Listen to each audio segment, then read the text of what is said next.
नमस्कार दोस्तों, स्वागत है आप सभी का एजुकेशन मंत्रा में। दोस्तों, सुबह के वीडियो में विद्यार्थी जीवन से जुड़ी हुई बहुत सारी इंपॉर्टेंट अपडेट पर डिस्कशन होता है, तो चलिए वीडियो को शुरू करते हैं। दोस्तों, देखा जाए तो यूपी ट्रिपल एससी की परीक्षा को रद्द करने के निर्णय को हाईकोर्ट ने यहाँ पर सही करार दिया है और इसकी जानकारी कल के ही वीडियो में आपको प्रोवाइड कर दी गई थी। तो यहाँ पर देख सकते हैं दोस्तों, अधीनस्थ सेवा चयन आयोग की परीक्षाओं को रद्द करना सही। यहाँ पर यूपी ट्रिपल एससी की भर्ती परीक्षाओं को रद्द करने के मामले में दाखिल अपील पर याचियों को राहत नहीं मिली है और यहाँ पर हाईकोर्ट ने एकल पीठ के फैसले को सही मानते हुए याचिका को खारिज कर दिया है। राजेश बिंदल जी और पीयूष अग्रवाल जी की खंडपीठ ने विकास तिवारी व अन्य की याचिका को खारिज कर दिया है। यूपी ट्रिपल एससी के वीडियो और समाज कल्याण पर्यवेक्षक के पदों पर भर्ती के लिए परीक्षा कराई गई, लेकिन परीक्षा में धांधली होने पर उसे हाईकोर्ट में चुनौती दी गई। मामले में सुनवाई करते हुए एकल पीठ ने 14 दिसंबर 2021 को अपने आदेश में भर्ती परीक्षा को रद्द कर दिया था। याचियों की ओर से एकल पीठ के फैसले को चुनौती दी गई थी और मामले में सुनवाई करते हुए मुख्य न्यायमूर्ति की खंडपीठ ने एकल पीठ के फैसले में कोई कमी नहीं पाई और उसे सही मानते हुए याचिका को खारिज कर दिया है। कोर्ट में याचियों के अधिवक्ता ने तर्क दिया है कि मामले के तथ्यों से यह स्पष्ट है कि दागी उम्मीदवारों को आसानी से अलग किया जा सकता है। याची के अधिवक्ता ने अपने पक्ष में सचिन कुमार व अन्य बनाम दिल्ली अधीनस्थ सेवा चयन बोर्ड के मामले में सुप्रीम कोर्ट द्वारा दिए गए आदेश का हवाला दिया था, लेकिन यहाँ पर भारी मात्रा में अनियमितताओं के चलते जो परीक्षा है उसको निरस्त करने का निर्णय हाईकोर्ट द्वारा सुना दिया गया था। दोस्तों, अगली अपडेट है इलाहाबाद विश्वविद्यालय 10 मार्च के बाद परीक्षाओं पर होगा निर्णय। देखा जाए तो विश्वविद्यालय ने मांगा फीडबैक। ऑनलाइन परीक्षा के लिए फीडबैक देने को चीफ प्रॉक्टर कार्यालय पर छात्रों की लगी कतार और यहां पर हजारों छात्रों ने अपना फीडबैक दिया है कि ऑनलाइन ही परीक्षाएं करवाई जानी चाहिए और तोड़फोड़ और पथराव के आरोप में 3 छात्रों को जेल भी भेजा गया है। ये मामला बहुत ज्यादा तूल पकड़ता जा रहा था। इलाहाबाद विश्वविद्यालय और महाविद्यालयों में ऑनलाइन परीक्षाओं के लिए जमा हुए हजारों फॉर्म। तो यहाँ पर देख सकते हैं 10 मार्च अंतिम तिथि है फॉर्म जमा करने की और इसके बाद निर्णय लिया जाएगा कि परीक्षाएं ऑनलाइन मोड में होंगी या ऑफलाइन मोड में आयोजित की जाएंगी। अब देखा जाए दोस्तों तो पीसीएस 2021 की मुख्य परीक्षा से पहले मांग रहे संशोधित उत्तर कुंजी 23 से 27 मार्च तक प्रस्तावित है और प्रतियोगी नहीं है संतुष्ट। इलाहाबाद हाईकोर्ट में याचिका दाखिल होने के बाद उत्तर प्रदेश लोक सेवा आयोग ने पीसीएस 2019 व 20 की प्रारंभिक परीक्षा की अंतिम उत्तर कुंजी जारी की है, लेकिन प्रतियोगी छात्र इससे संतुष्ट नहीं है। आरोप है कि विलंब से अंतिम उत्तर कुंजी जारी होने से खामियां दूर नहीं हुई हैं। इसे देखते हुए प्रतियोगी छात्र पीसीएस 2021 मेंस से पहले प्रारंभिक परीक्षा की संशोधित उत्तर कुंजी जारी करने की मांग कर रहे हैं, जिससे उसकी खामी दूर की जा सके और इसके लिए पीसीएस 2021 मेंस की तारीख बढ़ाने का सुझाव भी दे रहे हैं। देखा जाए दोस्तों तो टीजीटी 2011 जीव विज्ञान के अभ्यर्थी असमंजस में हैं और इसमें देखा जाए तो चयन बोर्ड के सचिव नवल किशोर का कहना है कि जीव विज्ञान विषय में लिखित परीक्षा के परिणाम को लेकर चयन बोर्ड को निर्णय करना है और उसी आधार पर कार्रवाई की जाएगी। तो कुल मिलाकर चयन बोर्ड इस पर निर्णय लेगा और उसी के आधार पर कार्रवाई की जाएगी और थोड़ा सा आपको और इंतजार करना पड़ सकता है।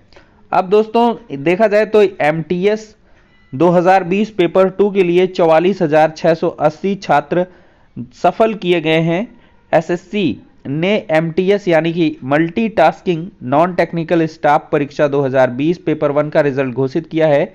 पेपर 2 के लिए 44,680 अभ्यर्थियों को सफलता मिली है। इसमें एससी के 3590, एसटी के 2980 और ओबीसी के 11,600, सामान्य के 18,480 छात्र सम्मिलित हुए हैं। आयोग ने उक्त पद के लिए कंप्यूटर आधारित परीक्षा 5 अक्टूबर से 2 नवंबर 21 तक देश के विभिन्न केंद्रों पर आयोजित की थी। नियम विरुद्ध काम करने पर 31 अभ्यर्थियों का परिणाम रोक दिया गया है और इनके मामले की जांच भी चल रही है। अब दोस्तों हम बात करने वाले हैं 6800 आरक्षण सूची में आखिरकार क्या कुछ होने वाला है। दोस्तों अगर देखें तो चुनाव आचार संहिता के चलते इस भर्ती परीक्षा में 6800 जो चयन सूची का मामला था उसको महाधिवक्ता साहब के द्वारा मार्च में लगाने के जो रिक्वेस्ट है वो कोर्ट के समक्ष की गई थी और कोर्ट ने इसको एडमिट भी किया था और 22 मार्च की अगली तिथि लगा दी है। तो दोस्तों 10 मार्च के बाद इस पर जो परिस्थितियां हैं वो काफ़ी तेज़ी से बदलेंगी। नई सरकार का होना या पिछली सरकार का आना, ये दोनों बहुत कुछ डिपेंड करेगा। तो ये 10 मार्च के बाद ही डिसाइड हो पाएगा कि आखिरकार 6800 आरक्षण सूची का होना क्या है। लेकिन एक बात तो तय है कि हाई कोर्ट हमेशा से 6800 आरक्षण सूची के पक्ष में है और कहीं ना कहीं ये जो सूची थी वो दबाई गई थी और अधिकारियों की जब लापरवाही यहाँ पर पकड़ में आई तो इसके बाद से उन्होंने अपनी गलती को सुधारा है और 6800 छात्रों को आरक्षित वर्ग के उम्मीदवारों को यहाँ पर नियुक्ति मिली है। और जो यूआर कैंडिडेट्स के द्वारा या कह लें 22,000 सीट जुड़ाव के द्वारा जो याचिकाएं डाली जा रही हैं वो बिल्कुल से निराधार हैं और इन पर कोई भी कार्रवाई देखने के लिए नहीं मिलेगी। अगर एट लास्ट बहुत कुछ खराब होगा तो इसमें यही होगा कि 6800 जो पहले से चयनित अभ्यर्थी हैं उनको बाहर किया जा सकता है क्योंकि वो नियम विरुद्ध हैं। लेकिन यहाँ पर कोर्ट का जो परसेप्शन होता है वो सभी छात्र को वाइडर वे में लाभान्वित करना होता है। क्योंकि छात्रों ने गलती नहीं की है, अधिकारियों की मिस्टेक्स हैं, तो एट लास्ट ये मामला लंबा खिंच सकता है। लेकिन अंत्योगत्वा अगर देखा जाए तो 6800 आरक्षित वर्ग के अभ्यर्थियों को जो चयन मिलना वो 100% सुनिश्चित है और साथ ही साथ जो पूर्व में चयनित हैं उनको भी डिस्टर्ब किया जाएगा। इसकी जो परसेंटेज है वो 5% से भी कम है। तो आप समझ सकते हैं कि इशारा मेरा क्या है कि दोनों मामले यहाँ पर बैलेंस्ड रहेंगे। पूर्व में चयनित हैं जो वो भी कार्य करते रहेंगे और साथ ही साथ 6800 जो आरक्षित वर्ग के अभ्यर्थी हैं उनको एट लास्ट नियुक्तियां मिल जाएंगी। तो इसको लेकर बिल्कुल भी परेशान ना हो। हाँ, जो न्यायिक लड़ाई है उसको लड़ें और आर्थिक सहयोग करते रहें और आपका जो आंदोलन का दौर है वो खत्म हुआ है। हालांकि अभी भी 21% और 27% आरक्षण की जो मांग कर रहे हैं वो अभ्यर्थी देखते हैं कि कब तक मांग करते हैं और उन पर क्या कुछ यहाँ पर फैसला होता है या नहीं होता है। लेकिन यहाँ पर देखा जाए तो सबसे कड़ी प्रतिद्वंदी जो पार्टी है समाजवादी पार्टी, उसके द्वारा बार बार इसकी 17 बार से अधिक जो ऑफिशियल पेज से पोस्ट हैं वो की गई हैं कि सरकार बनते ही 69,000 आरक्षण जो अनियमितताएं हैं उनको दूर करेंगे और साथ ही साथ सपा सुप्रीमो अखिलेश यादव के द्वारा हर एक चुनावी जनसभा में 69,000 शिक्षक भर्ती के छात्रों के पक्ष में मार्मिक अपील की जाती है कि इन छात्रों ने सबसे ज़्यादा लाठियां खाई हैं 69,000 वालों ने और जैसे ही हमारी सरकार बनती है तो हम आरक्षण विसंगतियों को तत्काल दूर करने का कार्य करेंगे। और देखिए, पहली सरकार अगर भाजपा सरकार फिर से एग्जिस्टेंस में आती है तो वो उसका तो खुद का आदेश है ही। तो ऐसे में बिल्कुल भी परेशान होने की आवश्यकता नहीं है। और 22,000 सीटों पर मामला दोस्तों इस वजह से चला जा रहा है क्योंकि 22,000 सीटों से जुड़ा हुआ मामला अभी 5% रिलैक्स वाला भी है जिसको राज्य पिछड़ा वर्ग आयोग ने दिया है और कहीं ना कहीं गलत किया गया था कि यूआर और ओबीसी की एक कट ऑफ रखी गई थी।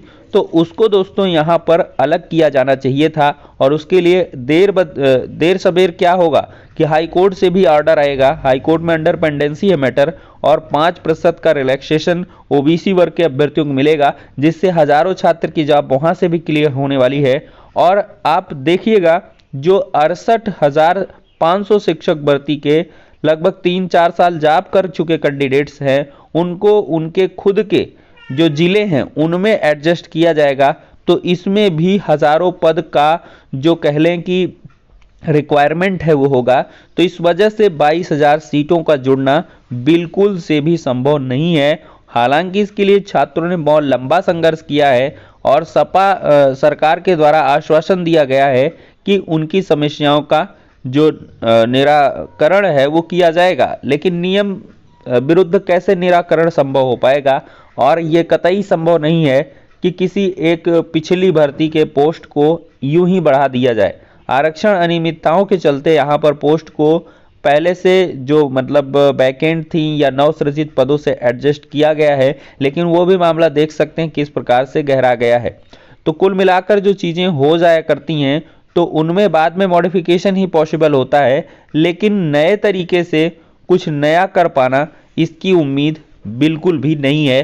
तो इस वजह से 22,000 जो सीटों का मामला है वो लगातार गहरा रहा है। अब दोस्तों अगली अपडेट है नई प्राथमिक शिक्षक भर्ती क्या एकेडमिक मेरिट पर होगी। तो दोस्तों कोई भी सरकार बने वो एकेडमिक मेरिट पर भर्तियां अब नहीं करना चाहेगी, क्योंकि हाईकोर्ट ने भी स्वीकारा है कि जो एकेडमिक मेरिट पर भर्तियां हैं वो कहीं ना कहीं सही नहीं है और उससे जो मेधावी छात्र हैं उनका चयन नहीं हो पाता है।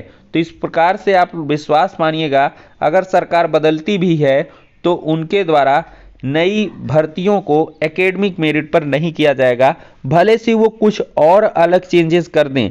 टीटी का 25%, चूंकि सरकारों की एक मंशा रहती है कि हम भाई अपना ही पैमाना लेके चलेंगे, हम कुछ नया करेंगे। इसमें हमेशा से इतिहास उठाकर देखिएगा, सपा हो बसपा हो या भाजपा हो, सबने अपना अपना अलग अलग कुछ ना कुछ किया है। ये एक कह लें कि नेचुरल है।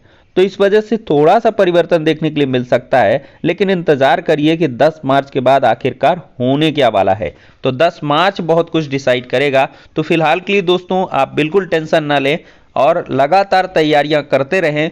सुपर टेट परीक्षा बिल्कुल से खत्म नहीं की जाएगी, क्योंकि अगर ये परीक्षा खत्म कर दी गई, कोई भी मतलब अगर चेंजेस होते हैं सरकार में, तो ये एक उनकी मनसा पर सवाल उठाएगा कि भाई फला के द्वारा इनके द्वारा परीक्षाएं करवाई जा रही थी, इन्होंने परीक्षा को ही खत्म कर दिया। तो बड़ा गलत मैसेज समाज में जाता है और जो लाखों छात्र हैं उनके साथ कैसे न्याय हो पाएगा, क्योंकि उन्होंने हर एक चुनावी जनसभा में समर्थन किया है, तो उनकी भी तो बात मानी जाएगी। तो कुल मिलाकर परेशान होने की आवश्यकता नहीं है और इशारा आप सभी को काफ़ी है कि पहले 10 मार्च यहाँ पर बहुत कुछ बड़ा होने वाला है। क्या कुछ होगा ये तो 10 मार्च का दिन ही तय करेगा। लेकिन फिलहाल के लिए दोस्तों इस वीडियो को यहीं पर एंड करते हैं।